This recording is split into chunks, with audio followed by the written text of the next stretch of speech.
Okay, so if you are a fan of part 1 of Selena, the series, then you've most likely been very excited to check out part 2.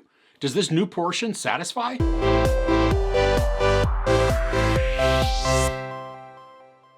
The story of Selena continues as the Tejano superstar transitions to the mainstream and new challenges arise with her family and relationships. So a bit of a caveat to this review. Netflix only sent me the first 7 episodes of part 2 early, so I can't comment as to how it's going to end.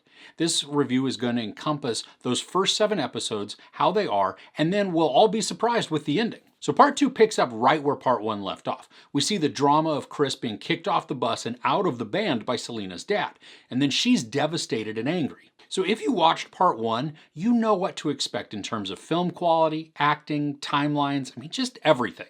I believe they shot this all at once and just broke the series into a couple of parts to extend the viewing and the excitement. For me, the series is just okay.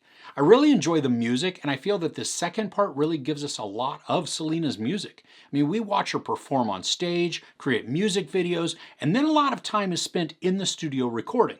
So if you are a fan of the music, this is a super helping of Selena's work. On the technical side, there are still a bunch of things that cause my eye to twitch though. When traveling in any vehicle, whether it's Selena driving her Porsche or the band riding in the tour bus, the green screen background that moves behind them is just so fake looking. In these moments, it makes the show look very amateurish or low budget because of those poor production values. The timelines also continue to be an issue within the show. While they do place the year titles at the beginning of some scenes, the time periods between actions are very indeterminate, and they leave me scratching my head as to how long has passed during the interactions that we're watching. There's also an event that Selena believes will cause a lot of family drama and band drama, but we never see the discussion and everyone just kind of seems to know about it. The build-up with the lack of delivery was really odd. The quality of the filming in this is typically like a soap opera, but there was a marked improvement in episode 3. The show took on almost this cinematic feel at times, which I really enjoyed, and it also introduces us to Selena's #1 fan.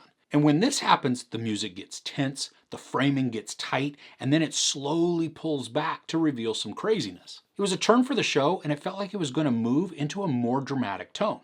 But then episode 4 started up and the filming quality was back to how it had been previously, and the overall tone of the show was just back to that cheery and bubbly type of, feel. And this felt a little out of place to me, even though I kind of understand where they're trying to go. Something I began to notice in this second part of the show is that just about through every line delivery, Christian Serratos, who plays Selena, adds a nervous laugh. Now maybe that really is how Selena spoke and interacted, but to me it became distracting. And I understand having a timid or unprepared for success character who is figuring it out as they go along, but even in discussions with family on topics that had nothing to do with touring or performing, she'd have that nervous laugh. Now the drama in this is still high. There are a ton of relationship issues that are addressed, and it does add to the tension of the show. But this does feel a little angry too.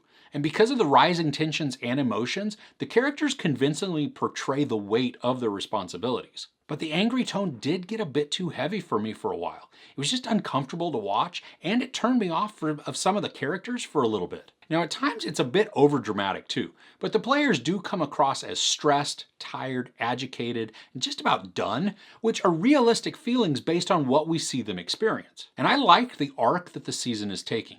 We're diving a lot more into the professional aspect of Selena's life, whereas the first part was more of just establishing who she was and her work to becoming a star. And with that comes some decent drama for the characters to navigate. But they do focus a lot on brooding characters and scenes that unfortunately don't do a lot to progress the narrative. Many of the scenes feel dragged out just to fill time. There are also several repetitive sections, and most of them involving the character of AB. And it's not that the scenes are literally repeating themselves, but what is happening in that portion has been done a few times already, which then just belabors the point. Yeah, we get it. AB is struggling to get the song right. Or we've now watched AB slave away at the mixing console and sigh heavily in 5 different scenes. All in all, there is still a slightly cheesy vibe to the show, but again, if you've watched the first season, this is right in line with that first part. The music is still really good, and I think does some good fan service by including so much in the episodes. And despite the melodrama that is present, it's somewhat interesting to watch the story of her career and rise to stardom, even if the presentation isn't all that awesome. There's no sex nudity, some profanity, and not really any violence. I give part 2 of Selena, the series, 2.5 out of 5 couches. Have you been looking forward to this second part? What's your favorite Selena song? Let me know in the comments. If you enjoyed this review, please give it a like. Also, don't forget to share and subscribe.